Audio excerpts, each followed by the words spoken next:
listeners, beer enthusiasts, welcome to episode 11, an entire football team or a cricket team of episodes of the Third Pint Theory. And I'm Michael Donaldson, your co-host, and joining me is the beer bigwig, Martin Bridges. Martin Bridges himself. We overcame some technical issues to get you this one. So let's hope it hangs in there. Martin, really interesting episode or guest this week. I think I prefaced it to you when I said it's a bit beer geeky. And you were not wrong. No. You were not wrong. I had obviously you recorded this on your own, and so I had to listen to the episode, and it's a great interview. Everybody, I'm teasing it for people that it's going to be it's a really interesting one. But yeah, it's there's some really kind of deep discussion about malt and yeast and stuff. So it's great stuff. Yeah. So the brewery we're talking about, or the person I interviewed, is called Ben Heaven, and his brewery is Heaven's Brewery. And the reason we're talking about them is they popped up out of nowhere into the New World Beer Cider Awards top 25 with a Czech-style dark lager called Judas Sheep. And we tackle the name of that beer in the episode. But it was one of those things where in the awards, because I'm part of it and I walk backstage and all the winners are lined up after all the judges have gone through their selections, and it's like, who is this? Yeah. Where have they come from? Yep. And I'm guessing, if I didn't know it, I'm guessing you didn't know who they were. No, absolutely not. It was not the faintest idea. There were a couple in the New World Top 25 this year, and there always seems to be one that kind of pops out of nowhere. Yeah. But I had never heard of Heaven's Brewery, and having listened to the interview, I think that's not entirely surprising. No, it is not. There's a great yarn in there about how it's taken him so long to get this. It's a farm-based brewery, Yep. And it's sort of north of Whangarei, inland from the Tutukaka coast. And if I was to ask you to find, I think the nearest town's called Hikarangi. Do you think you could find it on a map? Nope. No. No. My Northland geography is not too bad, but I would certainly not have known where that was. And in a great part of the world for beer up there, obviously, not that far away from Waipu, I wouldn't have thought. In McLeod's down the road there, so it was interesting to find that there was actually another brewery up there. Yeah, in Northland. Yeah, so it's there's quite a collection of interesting, quirky breweries up there. In the interview, we talk a little bit. He's got a relationship with the guys from Kainui, who are a little bit further up the coast, Kerikeri way. But yeah, it's a little bit isolated, and I think, but there's a lot of people that go up that Tutukaka coast in the summer holidays and what have you. You'll find out in the interview sort of how Ben's getting his beer out and about into the local community, and how the New World Awards really did change not so much the production volume, but the method of production, because he'd certainly never bottled everything required, the full 1,200 litres worth in one go. he sort of bottles them as he needs them and kegs them off in the meantime. And I think he was literally doing a few bottles at a time. And then all of a sudden he has to do, 3,000. And yeah. Did you try the beer, Martin? The I I dark did. lager? I did. I picked up a couple at my local New World, and I tried one last week, I think, and it's a beautiful beer. It's so smooth. It's so Mm, um, comforting in a way. I think it's. I love a dark lager. Uh, it's a style that you don't see no. many of, and certainly not in the Czech style. You do see a few Schwarzbiers Mm, around, but recently Twofold in Auckland did a Czech dark recently that was really good as well. And that to me, I had a very similar um, character in that. I just find it a really it's a really comforting, yes. enticing beer. Yeah. And it's interesting because it's got those kind of coffee and chocolate notes, um, and a little bit for me a sort of a red berry character. Mm, But it doesn't have like what you might think it might have, that charry, roasty, edgy, and it doesn't. It's very smooth, very elegant beer, I thought. absolutely, that's a really good word for it. I think it doesn't have that acrid note. There's no sharp edges to this beer No, at all. I think it's refreshing in a kind of a lager sense, mm, um, yep, but it is. It's all kind of milk chocolate and cocoa rather than kind of ashy, yes, yeah, acrid yeah. notes. Yeah. So I do, if you're listening to this and you haven't tried it, I do urge you to go out and have a look at it. It's, as we said, it's a little bit unusual, a little bit different, really delicious, an unusual kind of beer style that we don't see a lot of. And I really hope it sells well, you know, through New World. And, because I think just talking to Ben, he didn't really enter this competition, I don't even think, with any knowledge of what might happen. It was more like, oh well, we'll put one in and see what people think, and maybe for a bit of feedback, Mm, and just wasn't prepared, I think, for the massive amount of production needed, to meet the requirements of being distributed nationwide. And this is a guy who was literally going door to door in yeah, his neighborhood, um, into little dairies and four squares and the like that had liquor licenses, and saying, would you like a local beer? And then suddenly he's everywhere. yeah, And yeah. so quite a dramatic change for him. Mm.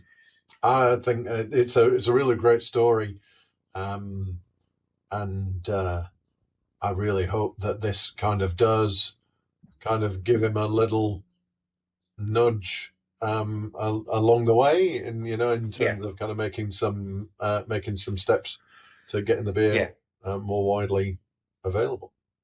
yeah, yeah.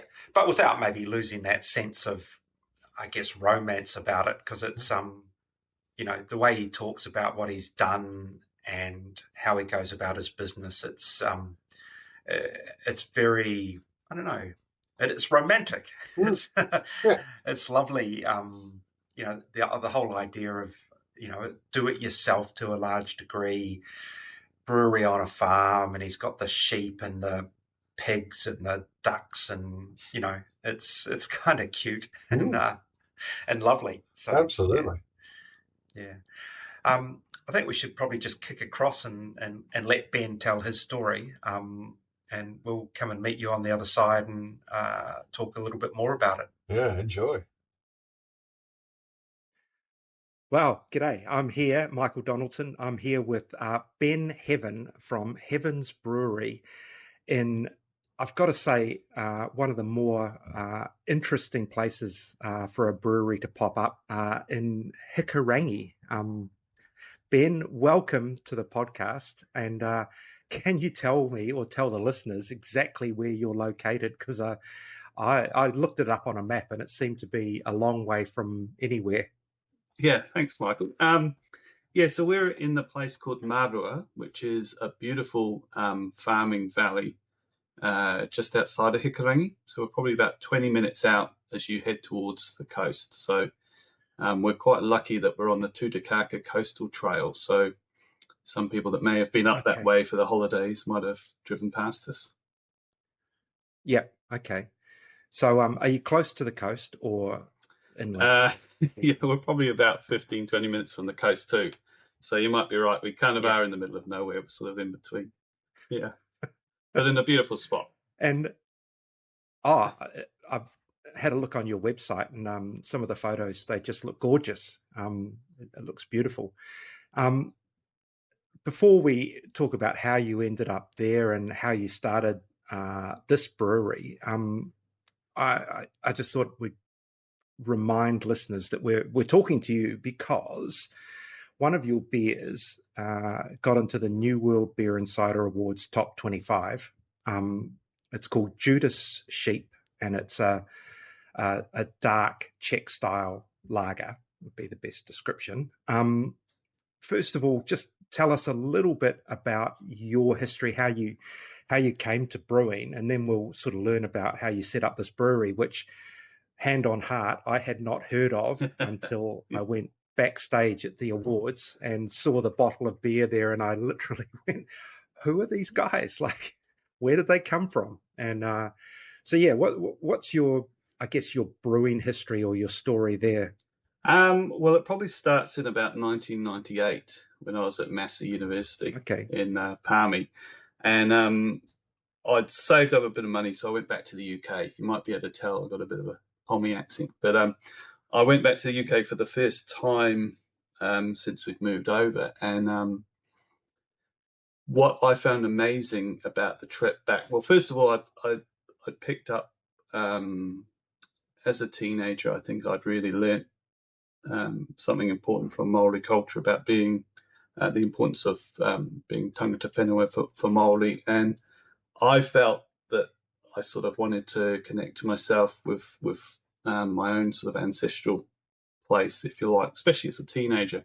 So I went over and had an amazing experience with my grandparents and my extended family, going to a lot of beautiful historical pubs, beautiful buildings, beautiful architecture. Yeah. But what was really amazing, what really caught my imagination, was that these were spaces that you could actually interact with in terms of going in and seeing a row of, porcelain pump handles and brass, and having a pint and sitting and actually making use of these spaces. And I think one of the other things that really caught my imagination during that time was the regional nature of the brewing over there at that time. Yeah. So you could go into a different pub and there would be the local beer. So I guess in some ways there was quite a lot of romanticism about it. It was really a really meaningful experience for me. And as a student, obviously, I enjoyed beer, but I think that was kind of a turning point for me. So when I came back to Palmerston North, I was probably boring to tears one of my friends saying about this experience. And he said, well, you can actually brew beer at home. And I was like, what? You can do it at home? And he said, yeah, there's a home brew shop down the road. You can buy kits. So at that time, there were a lot of Munton's beer kits that are probably still out now. Oh, yeah. And again, I had that experience of going in and seeing all these ranges of different beers. There was mild ale and there was Yorkshire bitter and standard bitter, and I think that caught my imagination as well. That there were different types of beer. It wasn't just all one product, one drink. And so I started to make my way through all these different styles of beer, and then very quickly, because I can be a little bit obsessive about things. No, this is fascinating. I love it. I mean, I've just, while you catch your breath, I do love the story of kind of going home for you, what is home, and discovering that. I don't know. I suppose it's something unique about that area or that culture in terms of the pubs and the brewing, and it's something that we don't really have here in New Zealand to an extent. Maybe it's starting to evolve now. Like historically, we didn't have it, and so it's only by going there that you get that experience to kind of bring back. And in some ways, and not jumping too far ahead, it's reflected in what you're doing now to an extent. But yes, back to home brewing. Yeah, well, you're right. I think one of the things that that I experienced, which I think I bring with me into the brewery as it is now, is that sort of half and half amalgamation of UK ancestry and Kiwi ancestry, or not so much ancestry, but experience, I should say.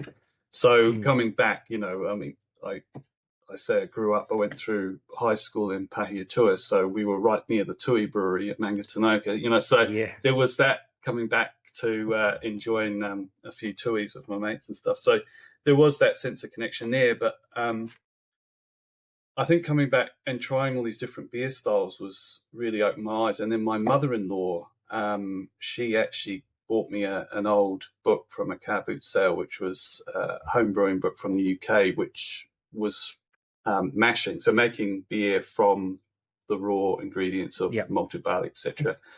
And again, that was a whole nother layer, because instead of just brewing one type of bitter or one type of mild ale, you could brew all these different sorts.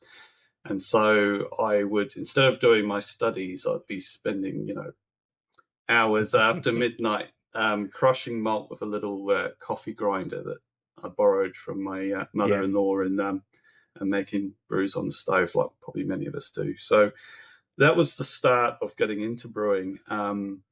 And then I continued on with the sensible option of following a career in health research, health psychology, and later medical sociology. Okay. Yep. So that was my main job, and we ended up moving to the northeast of England, and eventually built a garage on the side of the house, because I became very interested in photography, which I still use for some of the brewing artwork and the labels and so forth. But that didn't really work so well once we started having children, because you can't be up at dawn taking, shots of the sunrise when you've got kids at home. So I fell back onto my previous interest of brewing, and we built a garage on the side of the house, and I converted some 500-litre stainless steel tanks that I got off, the equivalent of Trade Me, and started brewing cask conditioned real ale for beer festivals and pubs in the local area. And that brewery was called Bondgate Brewery, and that was really the start of a kind of a commercial venture for me. But it was on the side of my main job. Right. So when you say like brewing for festivals, was it a case of approach someone who's having a festival and sort of lobby to have your beer, or like, because I guess you don't have you didn't have another outlet. How did you make people aware of your existence, I guess? Well, that's I think being in the UK, especially in the countryside, there were lots of country pubs everywhere. So that was my sort of bread and butter, if you like, was selling to pubs, cask conditioned beer. And then as festivals came and went, I was in a good position to say, it's no problem to run off a couple of casks for your festival. Okay. And I also, excuse me, I also became quite interested at that time in historical brewing, historical beers. So I did some work with Ron Pattinson, who's a beer historian and blogger, to recreate some historical malts. And so that was another interest of mine, and particularly in the area of porter and old style porters. So, Okay. There's a brewery here. I don't know if you know, Small Gods, yes, based out of Auckland, who love that recreating these ancient styles, and they made a mum Yeah. a number of years ago, which is incredibly viscous beer. It won a gold medal at the New Zealand Beer Awards. Oh, fantastic. They did it, in a collab with Double Vision down in Wellington. But I can just see Luke now getting in touch with you and saying, do you want to do a collab? Luke, if you're listening, great idea. Be fantastic. Anyway,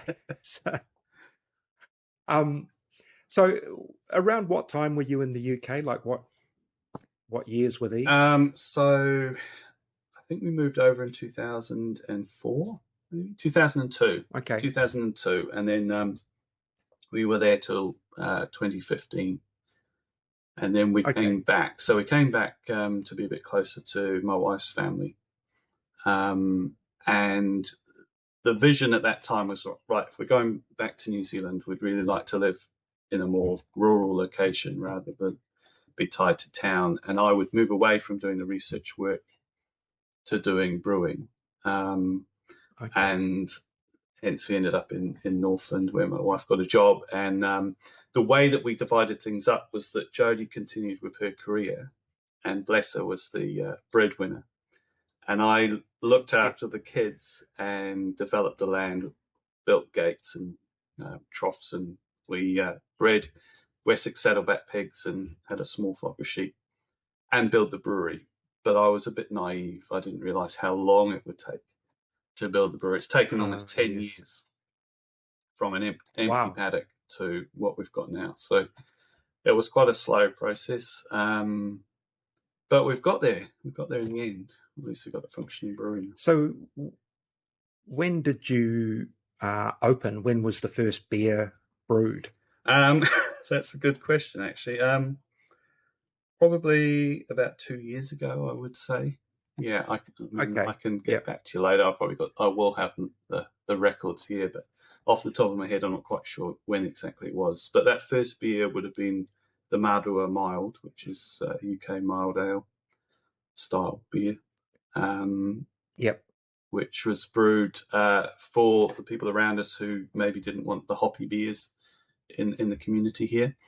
And it's also a lower alcohol beer as well. So yes. Yeah, there's a little bit of a mild revival going on, I think. Seeing more of them come out, sort of for precisely the reasons you've articulated. Nice change from very hoppy beers and the lower ABV, and so much great flavour in a mild. Oh, yeah, definitely. Definitely.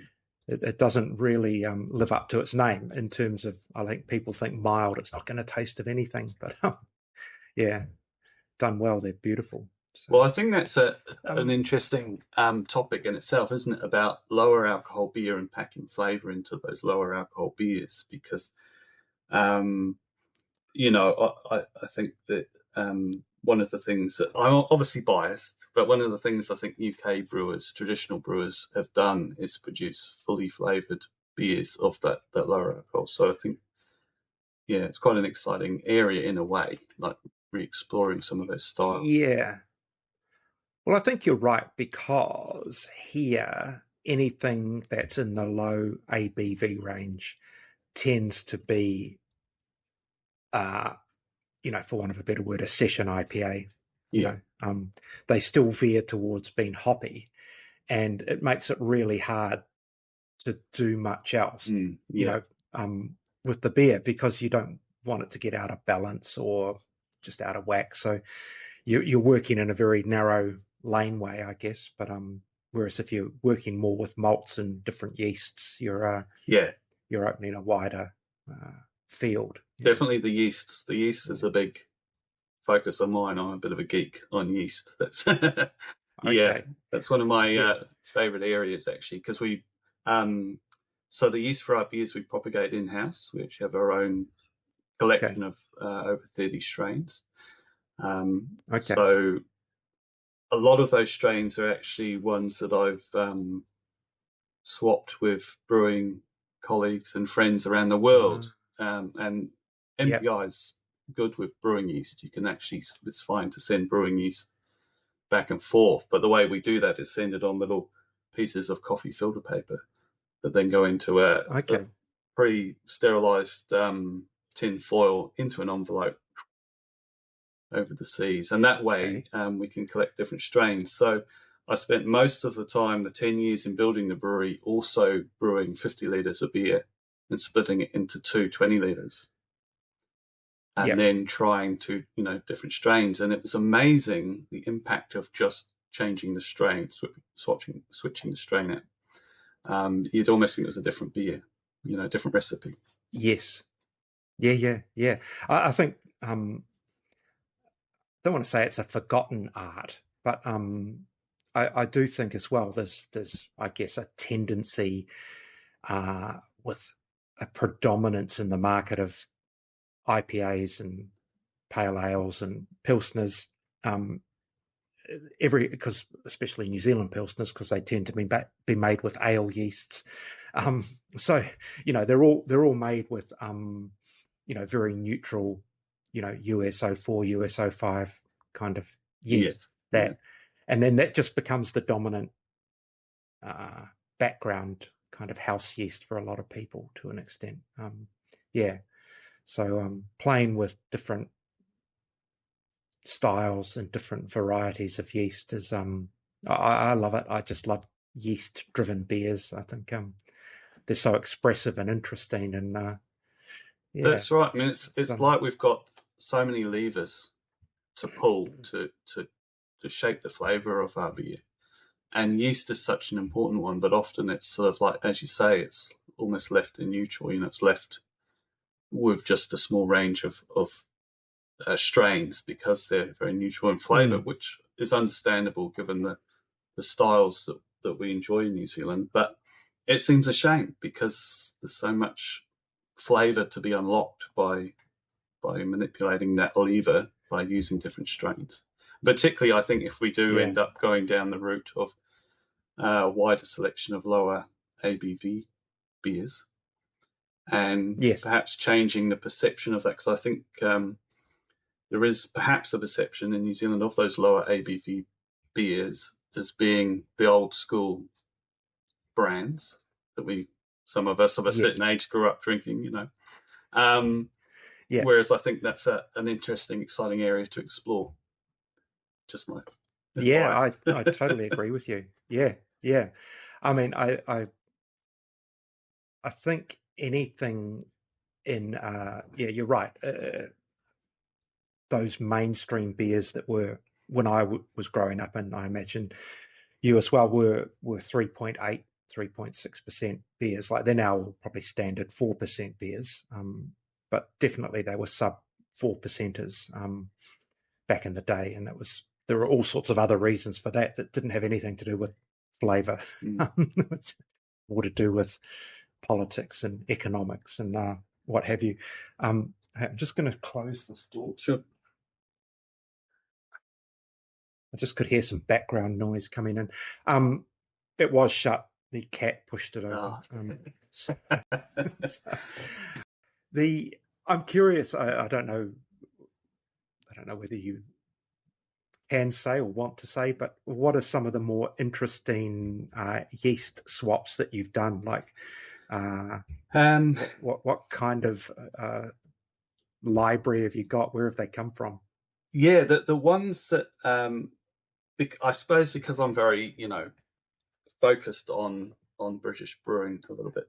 A lot of the strains are quite characterful strains from regional British breweries. So the one that I actually use for all our ales from the brewery is one from the Vaux Brewery in Sunderland. That's available through Brew Lab in the north of England. But that's a very versatile strain because you can produce more neutral flavoured beers, but you can also produce fruitier beers with a bit more expression of the yeast. But in terms of really interesting strains, I think there's a strain from a small regional brewery which is multi-strain. And those two strains, when they work together in the beer, produce incredible complexity, but they don't work very well as individual strains. and they also don't propagate okay. very well mixed together. So you actually have to propagate them as two separate strains, combine them, brew your beer, and almost start from scratch each time. But you can't mimic the flavour of that particular dual strain. And there's also some really interesting strains that are phenolic off flavour positive. So those will be strains that typically we would think about in terms of Belgian brewing with the expression of phenols. But there's actually a lot of traditional regional breweries that use strains that are also phenolic. And that can give it a subtle sense of spice and some extra complexity rather than just sort of esters and fruitiness. Such as Harvey's brewery in the south of England has a phenolic off flavour positive yeast, which just gives a beautiful pint, I should say. It's probably one of my favourite beers. Okay, yeah. Yeah, and for our lager, we've got a lager strain which isn't available. I can't really say where it's from, but it's not available as a culture, as far as I'm aware. It's from a private yeast bank. But that works brilliantly for our beers, and very easy to work with. So, yeah. Brilliant. And there's, So I'm just winding back a fraction. When you said it took you around 10 years to get set up with the brewery, was that the actual building of it, or was it red tape and, getting all your relevant consents and it was the whole licenses? package, really. It was the whole package of things. So my wife and I are quite risk averse. So we have some loans, but we didn't get in over our heads. So we only had limited funds at each step. So we had to be quite frugal about how we invested money into it. I tried to do as much as I could in the brewery, which meant learning new skills. And learning new skills is fantastic, but it's also, there's a cost, which is often time, unless you're prepared to pay money to be taught those skills. So, for example, I learned to do some TIG welding on stainless, which has been great because I can quickly fabricate small pieces for the brewery, and half of the brewery, the hot side of the brewery, which is the side where we're using vessels to mash. So with malted barley, which although it's been through a kiln, is still can be in a way a sort of a raw product. You can still get lactobacillus on the house. So the hot side is the side where you still want your welds to be hygienic, but you can get away. You've got a little bit more of a margin of error. Whereas on the cold side, once it goes, the wort goes through the plate chiller, everything needs to be tip top. So the hot side of the brewery, I saved some money by fabricating that largely myself. I did get some welding done, but okay. So that took time. Also, I think even in terms of the branding of the brewery, so a piece of advice I got quite early on, some friends of ours said, well, I think I was playing around with some ideas. Now, in the UK, you can kind of get away with naming your business after local landmarks or things because there's so much history. You can do that. Whereas in New Zealand, obviously, there is a history of which I'm not a part, and a cultural aspect. So when we arrived, a few people said, "Oh, don't call your business something from the valley because you're not from here. You should call it something that's about yourselves, that you're bringing and contributing," which was amazing advice. It really made me think, okay, I've got to approach this from a different angle. But when I did change my perspective, it unlocked really the whole branding portfolio, for want of a better word, for our business, because we were like, right, what are we actually doing? Well, we've got this little mob of 20 sheep, and I'm learning to hand shear with blades because my wife's dad was a shearing contractor, so she's taught me to shear. So we have a beer that's about, blade shearing, because I'm not a shearer, but but I do that every year with my 20 odd head of sheep. And Judas Sheep is a classic example of that, because we have a ewe who is a Judas sheep, or a Judas animal in a mob or a herd is the one that you befriend, particularly if you've got a small bit of land like we do. You don't need dogs. You befriend this animal, and it leads all its all its mates where you need them to go. So Myrtle was our Judas sheep, and we're like, oh, I like that, and I like the sound of that, and the beer itself is also a bit like Myrtle in being a bit deceptive and having that look of a stout or a porter, but actually on tasting you have that that crispness of a lager. So so that's where that concept came from. But yeah, it was all unlocked, I think, when some friends said you need to think about what is it that you're bringing, what are you actually doing practically. Yeah, and I mean you're lucky, I suppose, to have a surname that can work so well. That's right. I mean, a few people said that right from the start. Why don't you call it Heavensbury? I think I was a little bit wary of not wanting to present the brewery from perhaps a religious perspective. I didn't want to go down a sort of almost trite route of having a beer named after different angels or that sort of thing. It wasn't really where I wanted to go with it. So it took me quite a while to get my head around that, and then but then I thought, well, actually, the heavens can also be about the heavens above, the cosmos or whatever. And so our logo is going back to this theme about branding the business on what we're actually doing and where we are. The logo is 3 totara trees, because the land here is very distinctive in having stands of totara trees. And then there's a crescent moon for the heavens above. So that's where that came from. So yeah. The look is really good. It's Thank you. It's refined and elegant. And thanks, Michael.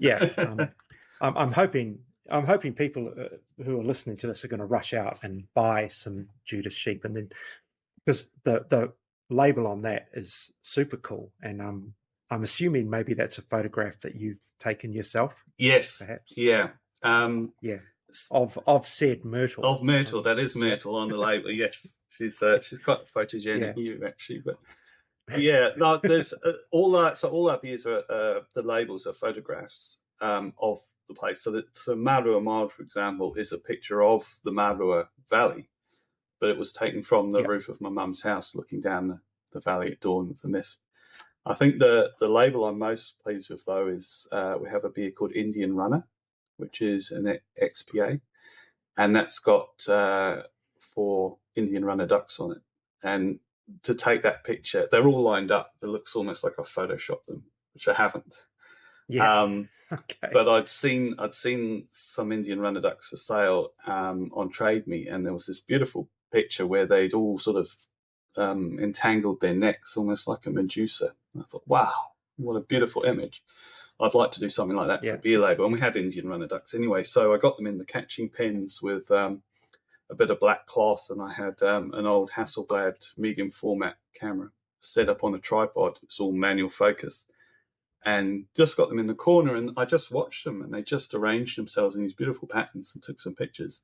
And then one of them sort of lay down in the corner, and the ducks will tend to sort of stand over one another almost in a protective way. And so I had this beautiful diagonal row of ducks. So snap, I got that one. So yeah. Brilliant. Yeah. How many beers have you got in your range at this point? Is it? We've got 5. Just a handful. We've got 5 at the moment, but I'm working on 2 new ones. So one will be a historical porter, Irish porter from the late 1800s, and that will actually use some Carnuka. So it will be called McInnes Road Porter, because we're on McInnes Road. My neighbours and friends are the McInnes family who've farmed this area for generations. So it's in a way, it's almost a bit of a tribute to the McInnes family. But what's really cool is that the Carnuka, which will be used to produce the historical amber malt, which is part of this recipe, it will be cut by Hamish McInnes, who's a neighbour. So there's kind of a nice cycle there, that the actual wood used to cure the malt is from the neighbouring farm, from a McInnes, or the McInnes road border. And then the second beer that I'm working on is a land beer, New Zealand land beer. So inspired by, I think it's the Franconian region of Germany. They have a tradition of land beer or country beer. And this will be a New Zealand version. So using just New Zealand malts and hops. And in terms of the drinking profile of that, I'm imagining something more like a Helles or light lager, but with a distinctive profile from our New Zealand hops. So yeah, those are the two I'm working on. Lovely. Yeah. Oh, cool. I suppose what interests me at this point, and there's two questions, is like, for the first couple of years that you were doing this, how were you marketing and selling the beer? Were you knocking on the doors of local pubs and supermarkets and bottle stores or what have you, or have you got an online shop? Like, how were you putting your brand out there? Because it must have been on the down low sort of thing for a bit. Yeah, well, I sort of pride myself on knowing what's going on, and I hadn't heard of well, there's a lot of people in Whangarei, I think, that haven't heard of us. So the brewery, I mentioned before, my wife, she's been the breadwinner. In terms of the brewery, it's really just myself. So I always went into this with the view that I needed to be able to, if I talk to someone and they were willing to put my beer on their shelf, that I would need to be able to continue to do so, you know. So I didn't want to overextend and promise the earth and try and say, well, I've got my beer in all these different outlets, if I couldn't actually keep up with a regular supply. Yes. And so, as I said, we're both a little bit risk averse, a little bit, maybe, you know, I could say I'm a bit of an introvert. So it's been quite slow and steady, but that's been a good thing, I think, because it's enabled me to get to grips with running the business and running the brewery in a way that I feel I can continue to deliver the best possible product, rather than overextend and be like, oh, I need to I feel like I need to rush things or anything. So what I basically practically did is knocked on doors at, we're very lucky here with the Tutakaka coast, beautiful coastline and little communities there, and went to the dairies there and the off licenses along this coastline, and people have been very supportive in stocking the beer from Whananaki through to Nanaru. And then I've slowly started to work into Whangarei as well.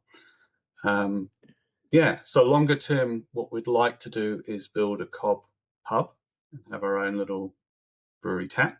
And of course, we have to make the pub ourselves and do all that stuff.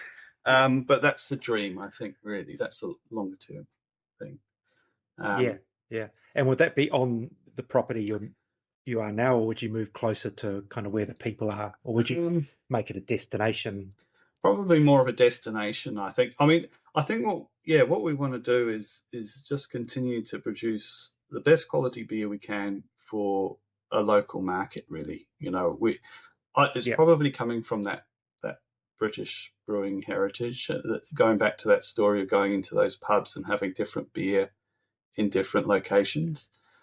I want to produce fresh beer for local people around here and people, tourists. I mean, we're very lucky. We're on this tourist route. And in fact, I do quite a few brewery tours, people coming to the area and looking for things to do. And they say, oh, can we look? Yeah, of course, come and have a look. So, and I think people enjoy that because there's quite a bit of interactivity and taste malt and see the whole process.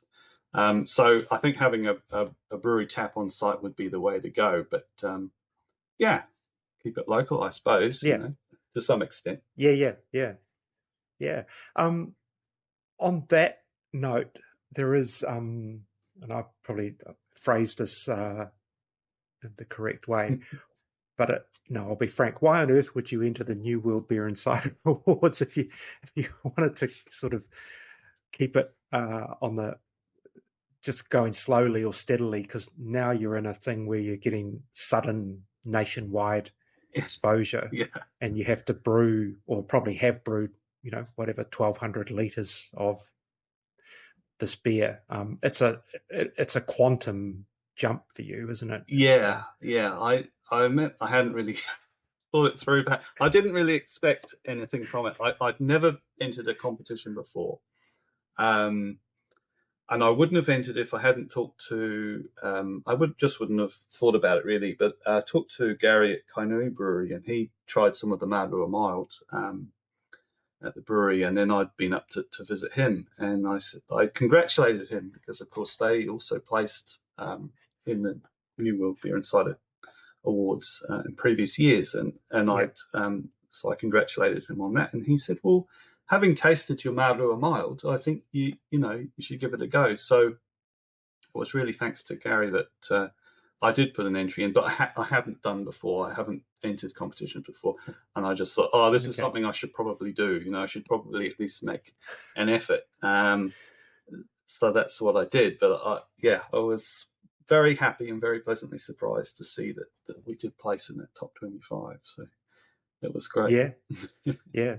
No, it's remarkable, because it's as you probably realise, it's a cutthroat competition. There are 600 and nearly 700 entries, and only 25 get the limelight. So it's such a small percentage, and so to be in that is like, it's kudos to you. I mean, the beer is beautiful. Thank you. It's absolutely beautiful beer. I think it's a style that not a lot of punters may understand. Although, having said that, New Zealand does have a rich history of kind of dark lagers from the mainstream breweries, from your Spates Old Dark and Monteith's Black and Mac Black and these kind of beers. So hopefully there is an audience for it. I really hope people are intrigued by the fact it's in a bottle, the great artwork on the label, and thank you. Then they'll take it home and drink it, and then realize that this particular style is just so delicious. It's a really, how would you describe it? It's like, because like you say, it presents dark, and it's got sort of very subtle chocolate, coffee character going on, but it's kind of got a deeper berry kind of. Yes, I was going to say the berry flavor as well. Yeah, it's brewed with so it's the Pacific Jade hop. I think really comes through with that berry note, because it's also in the Marua Mild, and I think that's definitely part of the character. I'm glad you said that, because it's the distinctive bit of the beer, I think. Yeah, but it's got a really nice mouthfeel as well. Like it feels like a really generous beer, I think would be the description, because it'll be about 5% from memory. Yes, 5.2, I think. 5.3, 5.2. Yeah, okay. Yeah. And how did you go brewing the big batch of it, or batches, I imagine? So I tend to brew 1,200 litres anyway in a guile. So I'd calculated that I had enough time to get another 1,200 litres. I think we had maybe 800, 600 litres of the batch that was judged. So I had just enough time to do another 1,200 litres.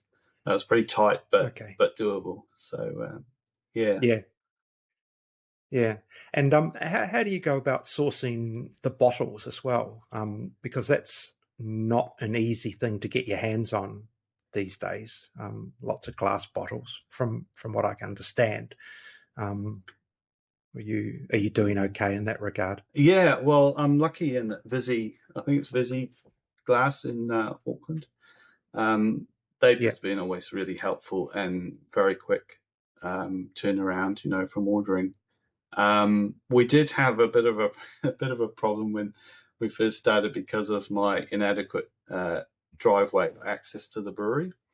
So I think our first lot of bottles had to be dropped off on McInnes Road, and then I had to phone up my mate Ian, and he came round with his forks on his tractor, And very, very gingerly, we walked these pallets of bottles down the main road, sort of with a lot of, I think Jodie, my wife, put a lot of tape around, and it was a bit of an operation. I've got a few photos of that too, actually. But yeah, but since then we've improved access. So we've been lucky with the access to the glass bottles, because I think it's nice to have beer from a glass bottle, and I quite like that serving size of 500 ml. And I think feedback I've had from customers has been that they've quite liked that point of difference, the glass, because obviously cans are ubiquitous now. So yeah.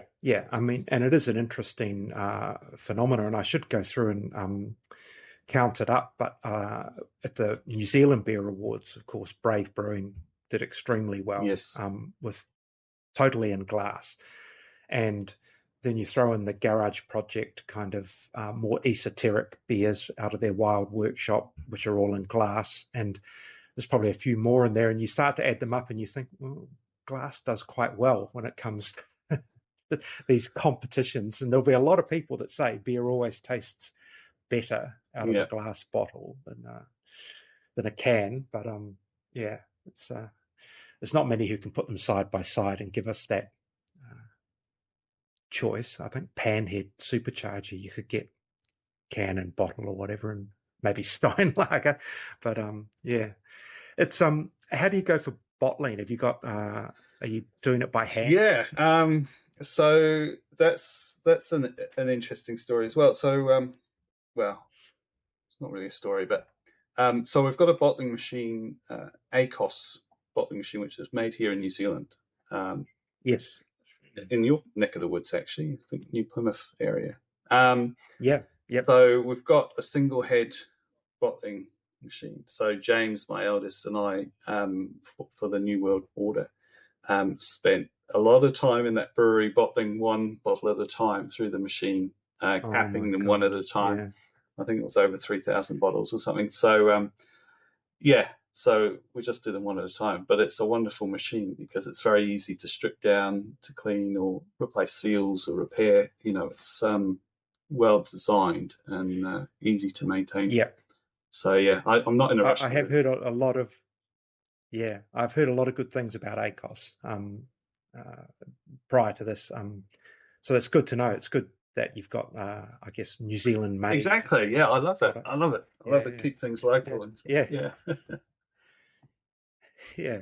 The other thing I was going to just say about the Judas Sheep is because we were talking about the yeast earlier, and what is that the lager strain that you have that yes, that you can't say much more about that goes in there? Yes, that's right. So it's fermentation starts about 9 degrees with that particular strain, and it's allowed to rise to 12 degrees maximum. And it actually only takes about 5 days at those temperatures to ferment out. It's pretty quick. Obviously, there's a lot, to do with maximising fermentation health, the health of the yeast, zinc additions, careful management of oxygen for the yeast to replicate, and propagation. So, as I said, I propagate in-house. So we do cell counts and everything, make sure that we're pitching healthy yeast into the beer. And then after that fermentation, the beer is transferred to the horizontal lagering tanks. And that's where it's really given time to mature, for the beer to clear the suspended protein in the beer to drop out of solution. And you get that much rounded taste. Yeah. Horizontal lagering tanks, I guess for a while, probably only the Heineken brewed at DB went into the horizontal tanks, but they're starting to pop up more frequently. I think Twofold in Auckland have got some horizontal lagering tanks. And but I just wondered, did you build yours or buy them somewhere? I bought those. So that cold side, originally I also had tanks that I sort of fabricated, in inverted commas. So, pretty basic. But I was very lucky in being able to purchase some vessels for the cold side. And so I bought those and shipped them in. But I wanted horizontal tanks for a number of reasons. So I'd been able to get some horizontal tanks earlier on at the early stages of the brewery, and I really liked the way that they worked for my low-key process. So I'm not filtering the beer. I don't have a centrifuge, etc. And so with those horizontal tanks, there's actually less physical distance, if you like, for suspended protein and yeast to settle out. There's a nice big surface area on the beer to interact with CO2. So if you need to top up that CO2 or whatever, it's quite a nice interplay between the two. And also the practical advantages of these tanks is that they stack. So for my little shed, I've got them 2 apiece, so you can use that space above the brewery floor for storage. So they're just practical. Yeah. They're practical, and I like the way that they work. And also, because it's just me in the brewery, usually I only keg beer as needed. So to use the bottling machine, I will keg 50 litres, however many kegs I'm going to do, probably only 3 or 4 at a time. They'll go into the chiller. And so it's a really good system for storing the beer and freeing up the fermenters, the cylindrical, conical fermenters for the next fermentation. So, yeah. Okay, yep. The only time I keep it on draft is we've had, for example, the Fritter Festival in March in Whangarei. So for things like festivals, I've kept it on draft. I mean, I'm perfect. I've got plenty of kegs. So if there's anyone out there that feels they'd like to stock our beer on tap, you're very welcome. But that's a bit more challenging to get beer on tap. I think probably places like Beer Spot would be good for me to approach at some point. But in terms of local bars and things, it's quite a big ask to say, oh, can we have a dedicated tap? So it's easier to get bottles into places. So that's what I've been focusing on. Yeah. Yeah. I mean, you're right. The likes of Beer Spot, they're very good with smaller breweries and, giving them a spot, and you reach a good audience, that's for sure. Yeah. The other thing I was just curious about, in terms of your English experience, heritage, and the cask ale, would you ever think of going down that route here? Or was that just possibly maybe when you have your own pub? I think when we've got our own pub, that would be the way to do it. I did actually bring a number of casks over with me, about 30 casks, some of which I've sold. Probably most of them actually sold to the Free House down in Nelson. Okay, yep. But I find in Northland, like even as a lover of cask conditioned beer, the climate often isn't really conducive to cask conditioned ale here. Too warm, too humid, often would tend to want to pick up something a bit cooler and carbonated up here. So I think there is a place for it, but it's quite niche. So I'm imagining I've also got oak firkins and oak pins I brought over, which are quite hard to maintain in Northland.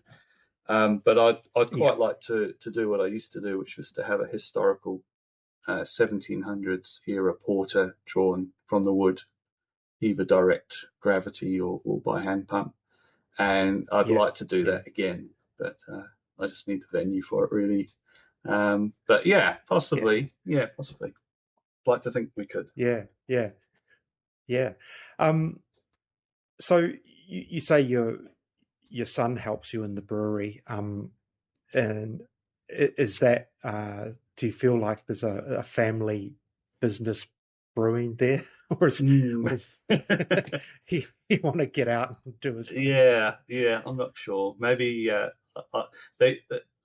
James doesn't really have a big passion for beer, so I can't see that working out. But certainly, I've really appreciated the help through bottling.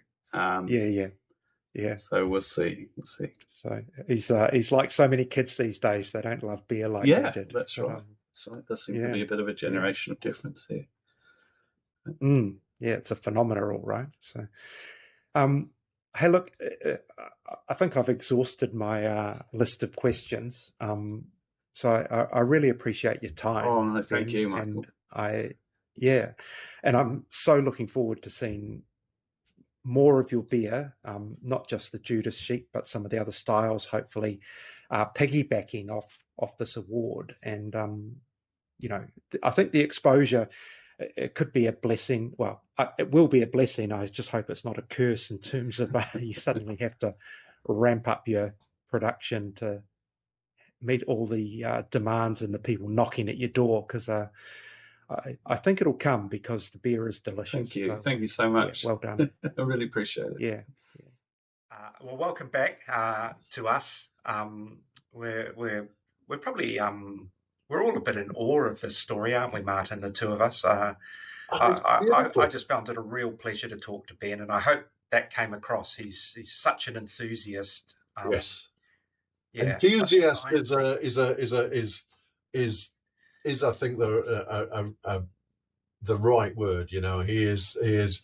He cares deeply about what he's doing. The story of kind of the connection to heritage, connection to the land, and really wanting to kind of think deeply about everything he's doing. Yes. And I'm amazed that I've kind of completely missed this. Yeah. He's been out there for a while. It's not like he suddenly decided to make some beer, entered it in the New World Awards, and went bang. It's this is like a 10-year plus journey. Yeah. Well, if you go back to his time in England, I think he probably started the brewery in the UK just before they left, which is maybe 2012, 13, 14. And then, as he said, the long burn to get it set up here, the long, slow process of nearly 10 years. And all that experimentation that he's done along the way, I think, with the different yeasts especially, is really interesting. And I know you'll want to go and get your hands on his mild, I'm sure. Absolutely. There's as soon as I was hearing that, I was like thinking of jumping in the car and driving up there right now. It's and I do think I need to get myself up there, because it does appear to be that is the only way I'm going to get my hands on some more of these beers. I don't think that we're going to be seeing them popping up around the country anytime soon. The volumes are small, and if it's working for him the way it's working, then you know what? Yeah, keep doing that. Keep going. Yeah. I don't think he doesn't give the impression he wants his life upturned and become a rock star brewer overnight or anything. So I don't think so. Somehow, I'm really interested in some of these kind of the talk about historical styles and historical malts and it's there's some really interesting stories to come out of there. I think some really interesting beers you could make with going down those routes. Different yeast strains, different malts, and so on. It's so refreshing in a way to hear story that people are talking about beer and talking about the yeast and the malt. It's we talk about people and we talk about hops all the time, don't we? We talk about what's your favorite hop combo for what the awesome hops coming out of Nelson and so on. We rarely get people with such a deep and passionate connection to yeast. Yes. And and with that kind of English tradition, I think that's something that I'd love to explore more of. So yeah, I'm going to be. I've got to figure out when I can get up there and get some of those beers. Yeah, no, it'll be a well worthwhile trip. Beautiful part of the world, and it looks like they live in a fantastic spot. So yeah, I'll be envious because it's a long drive for me. I won't be going there anytime soon. But yeah, so thank you for joining us for that. I hope you enjoyed it as much as we did. You can tell we're all very enthusiastic here about this beer, this brewery, and really hope to see more of it. I don't know what will be next, Martin, but we might dive into our treasure trove of Beervana material. I think so. I think for those of you who weren't aware, we did half a dozen Meet the Brewer type question and answer sessions down at Beervana, and we've got those all recorded, and so we will figure out how we're going to package those up and get them out to you. There's some really fascinating stuff amongst all of that. Some great chats, some real real kind of in-depth analysis, and some good banter. So yes. Exactly. All right. So until next time, Martin, we'll see you later. Cheers, Michael. And, yes, enjoy your beers, whatever you're drinking. I think the New World Awards are on shelves for maybe another week. So get out there and stock up. Yeah, I did see a couple of interesting things just on that. Somebody saying that the Three Sisters Lush had sold out in one store, and I'd seen people talking about, I need to buy more of this, because it's a fascinatingly weird beer, and so I might try, and we did have Joe in one of our Beervana discussions, but not necessarily Joe Emons from Three Sisters, but it might be worth, since he lives down the road from me in New Plymouth, I might try and whiz down and tee him up to talk about that and his other thick, delicious beers. And I did speak briefly to the crew from Altitude, and they'd had their Remarks Hazy IPA reordered already. Wow! Just a couple of weeks into the promotion, so that's great as well, because if you haven't bought that beer or tried that beer, I thoroughly recommend getting your hands on it. And as a non-hazy drinker, yes, I can recommend it. It's a really nice beer. Just close your eyes while you're drinking it. It's fine. All right. With that, we'll close off our session. Until next time, this is Martin and Michael from the Third Pint Theory, wishing you happy drinking. Enjoy good beer.